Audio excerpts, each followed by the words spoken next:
नीतीश कुमार जी के बयानों का हम लोग क्या कहें। अब तो उनकी उम्र हो गई, कुछ तो उसका असर है। और दूसरी बात ये भी है कि इतिहास पड़ा हुआ है कि जब रावण की अंतिम बारी आई थी, जब नाश की बारी आई थी, तो वो किस तरह से कर रहे थे। अपने जो भी उन रावण को समझाने जाता था, जो भी सही बात बताने जाता था, वो तमाम लोग उसको राम के भेदिया लगते थे। को जीतन राम मांझी जी को उनके नाभि का राज पता है, तो उनको समझ जाना चाहिए कि अब लंका जलने वाला है। नमस्कार, आप न्यूज़ फाउंडेशन देख रहे हैं। मैं हूं आपके साथ वंदना।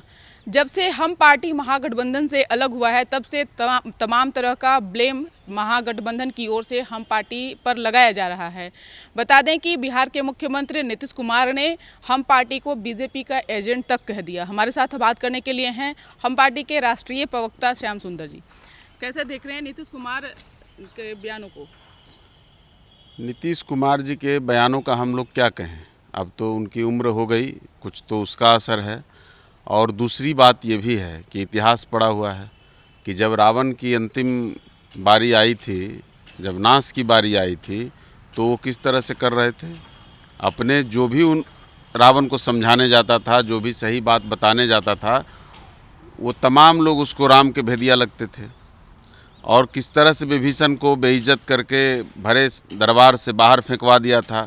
और जिसका नतीजा हुआ कि जब विभीषण लंका छोड़े, उसके बाद लंका का विनाश हो गया, धू धू करके जल गया। तो वही हाल उनका होने वाला है कि आज जीतन राम मांझी उनको भेदिया लग रहे हैं। और उनको जीतन राम मांझी जी को उनके नाभि का राज पता है, तो उनको समझ जाना चाहिए कि अब लंका जलने वाला है। और दूसरी बात कि नीतीश कुमार जी, अब क्या कहा जाए यही तो समझ में नहीं आता ना कि इतने वरिष्ठ नेता हैं और किस तरह की बात बोलते हैं। और दो तरह की बात बोलते हैं, सुबह कुछ बोलते हैं, शाम कुछ बोलते हैं।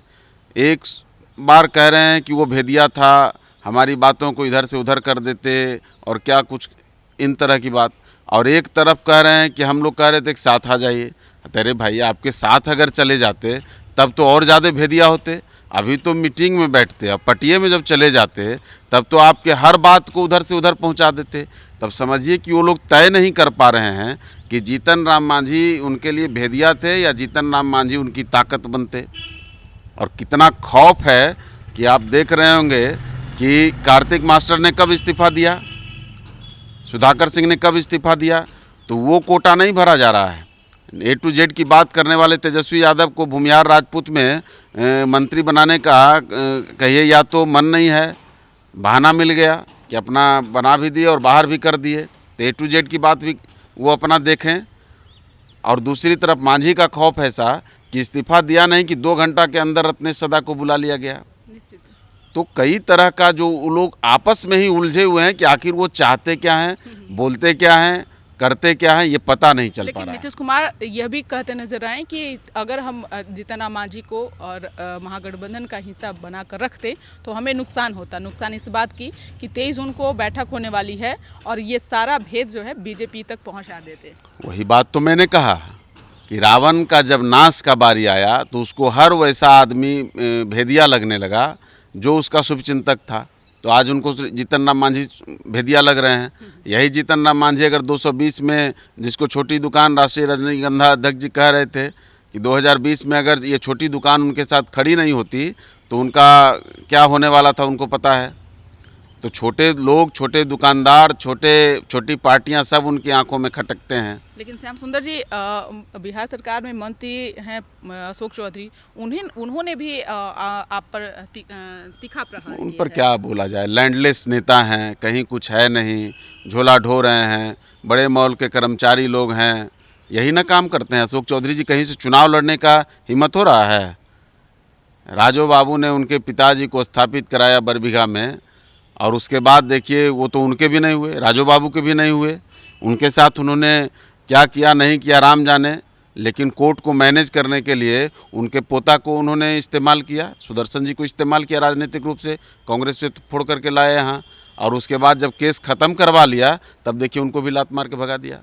और दूसरी ओर अशोक चौधरी को तो जवाब देना चाहिए, अशोक चौधरी जी को, अपने समाज को, कि कब से उन्होंने तिरस्कार कर दिया दलित समाज का, कि शादी ब्याह तक बंद कर दिया।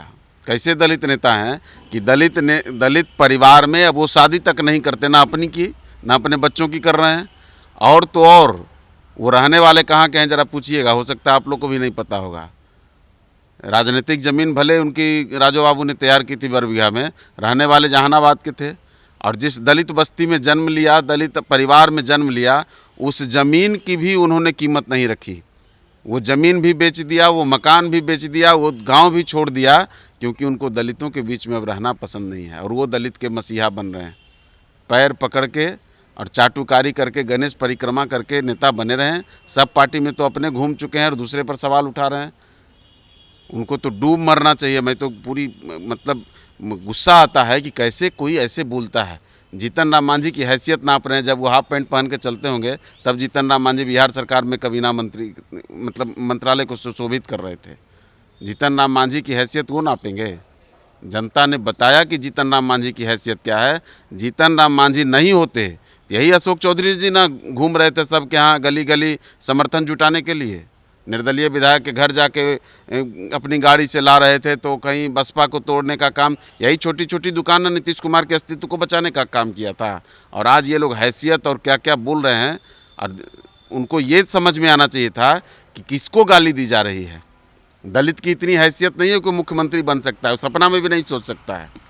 ये अशोक चौधरी जी को इस बयान को वापस लेना चाहिए और अपने दलित समाज से माफ़ी मांगनी चाहिए। नहीं मांगेंगे तो उनको खामियाजा भुगतना पड़ेगा। बहुत बहुत शुक्रिया न्यूज़ फोनेशन से बात करने के लिए। तो आप सुन रहे थे क्या कुछ कहना था हम पार्टी के राष्ट्रीय प्रवक्ता श्याम सुंदर का। इस पर बस इतना ही। बने रहिए न्यूज़ फोनेशन के साथ। सहयोगी अकबर के साथ न्यूज़ फोनेशन पटना।